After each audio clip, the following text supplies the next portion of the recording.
আওয়ামী লীগের সাধারণ সম্পাদক ওবায়দুল কাদের বলেছেন, বিএনপি মহাসচিব নিজ দলের গঠনতন্ত্র লঙ্ঘন করে অবৈধভাবে পদে থেকে গণতন্ত্র নিয়ে কথা বলছেন।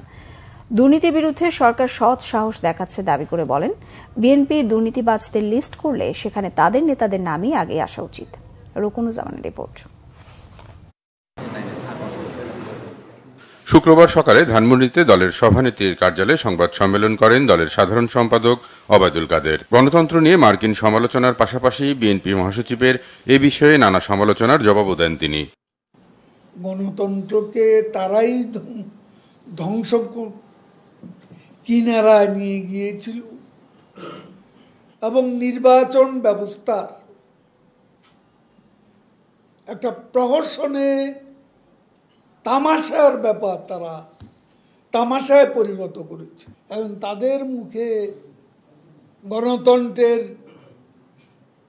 বুলি ভূতের মুখের রান্না। মির্জা ফখরুল এর মধ্যে কয়বার কত বছর ধরে তার গঠনতন্ত্রকে লঙ্ঘন করে বিএনপির মহাসচিব হিসাবে একটা গণতান্ত্রিক দল তারাই নয়, তারা নিজেরাই ঘরে গণতন্ত্রের চর্চা করে না, তারা দেশে গণতন্ত্র কিভাবে প্রতিষ্ঠা।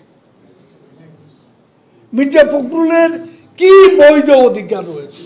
তার গঠনতন্ত্রে সে লঙ্ঘন করেছে। সম্মেলন ছাড়া মহাসচিব কত বছর, সেটা আগে জিজ্ঞেস করে।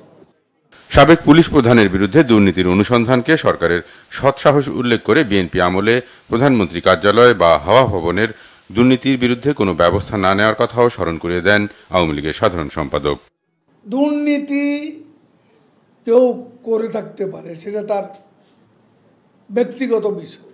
আমার কথা হচ্ছে সরকার এখানে নির্বিকার কিনা, সরকার এখানে সৎসাহস দেখাচ্ছে, দুর্নীতির বিচার হচ্ছে, তদন্ত হচ্ছে। সরকার তো বিএনপির মতো ইম্পিউনিটি কালচার বাংলাদেশে প্রধানমন্ত্রী শেখ হাসিনা এই ইম্পিউনিটি কালচারটা গড়ে তোলেন, সেটাই হচ্ছে বড় কথা। এ পর্যন্ত যতজনের বিরুদ্ধে তার অফিসেরও কিছু লোকের বিরুদ্ধে ব্যবস্থা নিয়েছে। বিএনপি আমলে, এই লুটপাটের আমলে তারা কি তাদের কোনো লোককে শাস্তি দিয়েছে? বিএনপি নেতারা দেশের অর্থনীতি নিয়ে অপপ্রচার চালাচ্ছে বলেও অভিযোগ করেন ওবায়দুল কাদের। রুকুনুজ্জামান, বাংলা ভিশন, ঢাকা।